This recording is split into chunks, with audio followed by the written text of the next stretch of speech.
Oke, halo semuanya. Jadi di video kali ini aku pengen ngebagiin 5 kesalahan yang sering banget dilakukan oleh sebagian besar anak-anak ambis, termasuk aku.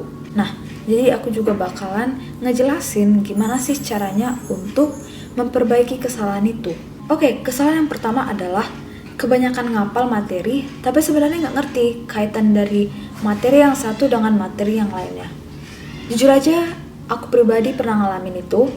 Contohnya di kelas 10 SMA. Jadi itu adalah pelajaran ekonomi. Aku kan anak IPS nih. Salah satu bab yang aku jujur aja kurang bisa catch up gitu dengan yang lain adalah bab penawaran dan permintaan. Jadi dulu itu aku kurang ngerti gitu loh. Contoh nih, elastisitas. Ada elastis, inelastis, uniter. Nah itu dulu aku hafalin, tapi aku sebenarnya nggak paham sebenarnya apa sih gunanya aku ngapalin ini. Ini apa sih, kurang dari satu, lebih dari satu, aku kurang paham gitu. Nah jadi gimana caranya untuk memperbaiki kesalahan itu? Yang paling penting adalah sebenarnya banyak bahas soal. Jadi awalnya aku kurang paham gitu, apa sih ini keseimbangan, terus kurva-kurva gitu, ke kanan ke kiri. Aku kurang paham, tapi di saat aku mulai masuk ke soal, aku mulai paham apa fungsi dari aku belajar materi itu. Jadi kayak muncul sebuah kalimat kayak, oh ternyata ini toh fungsi aku belajar materi ini. Oh aku ngerti ternyata materinya. Oh ini toh arti dari aku belajar materi ini. Kadang kita kan punya pertanyaan, sebenarnya aku ngapain sih belajar hal kayak gini? Aku bakalan terapin di mana ke kehidupan sehari-hari. Nah itulah gunanya kita bahas soal, biar kita ngerti sebenarnya materi yang udah kita hafal, yang udah kita pahami, itu bakalan kita aplikasikan kemana. Oke, lanjut ke kesalahan yang kedua. Ambis tapi pamer ke orang-orang. Itu nggak bagus ya. Pamer itu kan konotasinya negatif. Jadi lebih baik kita bisa mengajari mereka yang nggak ngerti daripada bilang, kok gini aja nggak paham sih, ini kan mudah. Nah, hal-hal semacam itulah sebenarnya yang nggak baik buat anak-anak ambis. Karena kita pasti pernah lihat anak ambis itu dipandang sebagai orang-orang yang punya high level gitu loh. Pasti pernah aja kalian lihat anak ambis itu dipandang nggak baik gitu. Nggak baik dalam artian dia itu beda dari yang lain. Hal semacam itulah, itu efek dari orang-orang lain juga, anak-anak ambis yang lain yang juga pernah pamer ke orang. Jadi dampaknya itu kena ke anak ambis yang lain. Jadi buat kalian anak ambis, jangan lakukan hal ini, karena sebenarnya ambis itu enggak salah. Oke, lanjut ke kesalahan yang ketiga. Jadi sebelum aku masuk langsung ke kesalahannya, sebelum aku ngasih tahu secara belak-belakan apa kesalahannya, aku bakalan ngasih contoh dulu. Misalkan kalian lari 10 km. Jadi di awal, kalau kalian langsung berlari cepat, pasti mulai di pertengahan sampai ke akhir pasti tenaga kalian bakal makin melambat, tenaga kalian bakalan makin berkurang dan jadi kecapean. Tapi gimana kalau kalian berlari, kalian atur temponya, kalian atur pernafasan kalian, pasti kalian bisa mengontrol diri kalian dan konsumsi tenaga kalian. Jadinya hasil lari kalian bisa maksimal. Nah, sama juga halnya dengan belajar. Kesalahan anak ambis yang ketiga adalah di awal itu membara-bara semangatnya, tapi makin ke tengah, makin ke akhir. Ini contoh ya, kelas 10 terlalu ambis. Oke, aku harus dapat nilai segini, harus dapat tinggi-tinggi. Mulai ke kelas 11, oke lah, yang penting bisa tinggi, yang penting bisa di atas 85. Terus ke kelas 12, ya udah nggak apa-apa, yang penting aku fokus UTBK. Aku pernah juga ngelihat orang semacam itu. Kayaknya ini juga berlaku ke aku sendiri sih sebenarnya. Jadi di kelas 10, semangatku itu membara-bara gitu loh. Pokoknya bakal masuk SNMPTN.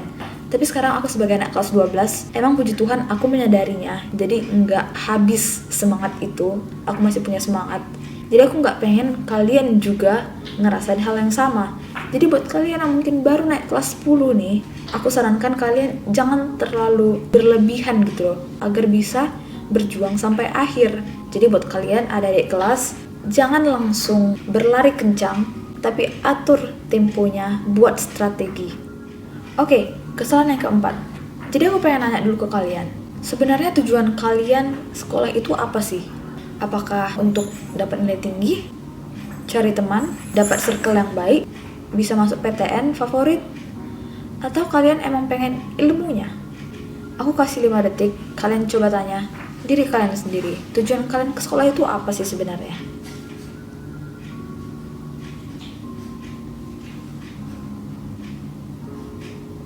Nah, disinilah kesalahan yang juga sering dilakukan oleh anak-anak ambis. Terlalu fokus ngejar nilai tinggi-tinggi tapi merugikan diri sendiri. Kenapa?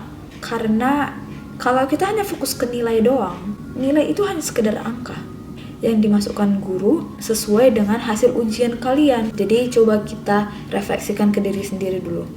Oke, kesalahan yang kelima. Jadi pasti kalian pernah kan terlalu sibuk ngerjain sesuatu sampai kalian telat makan, lupa tidur, begadang. Kalian mungkin bahkan lupa kalau sekarang itu udah tengah malam gitu. Hal ini sebenarnya bukan hanya anak ambis yang melakukan, tapi aku pribadi ngerasa bukan hanya anak-anak kuliah, bukan hanya orang yang lagi kerja, tapi bahkan orang yang rebahan juga pasti pernah ngelakukan ini. Contoh, kalian tempat tidur, rebahan, scrolling Instagram atau scrolling TikTok sampai kalian lupa kalau udah lewat jam makan. Nah, ini nggak boleh banget dilakukan karena mau seberapa banyak pun usaha yang kita lakukan untuk belajar, untuk ujian, kita persiapan, tapi kalau pada akhirnya di hari H kita sakit, saking kita lupa waktu, lupa kesehatan yang nggak ada gunanya gitu. Jadi, kesehatan itu tetap penting, jangan lupakan makan. Oke, jadi gimana solusinya? Yang pasti adalah buat jadwal, timetable, schedule. Jadi kalian bisa bikin reminder gitu loh. Misalnya di HP, kita bisa download aplikasi reminder gitu. Kalian bisa cari sendiri. Video ini juga nggak disponsor dan aku pribadi pakai aplikasi bawaan HP sih, nggak ada download gitu. Tapi buat kalian yang di HP-nya nggak ada aplikasi bawaan, kalian bisa cari di Google atau bisa lihat di App Store. Itu bisa kalian cari aja reminder atau daily schedule gitu. Nah, kalau aku pribadi aku pakai aplikasi bawaan Samsung itu reminder. Nah, di sini aku ada buat, tapi sebenarnya kebanyakan udah aku hapus sih karena aku udah nggak pakai ini lagi karena aku udah mulai terbiasa dengan schedule aku sendiri. Jadi udah kayak otomatis gitu, aku lihat jam, oke, udah jam segini saatnya untuk ini. Aku nggak terlalu bergantung ke aplikasi lagi. Jadi buat kalian yang mungkin udah semakin terbiasa dengan disiplin ini, pasti lama-lama kalian bisa lepas dari aplikasi. Jadi kita harus ngebiasain diri untuk disiplin. Oke, jadi gini aja 5 kesalahan yang sering dilakukan oleh anak-anak ambis. Semoga kalian tercerahkan, semoga bisa membantu juga. Kalau video ini bermanfaat, aku mohon like-nya dan jangan lupa subscribe karena subscribers channelku ini masih sedikit, kalian tahu. Tolong dibagikan juga ke teman-teman kalian agar kita bisa menjadi dampak positif bagi orang lain. Jadi gini aja videonya, sampai jumpa di video selanjutnya.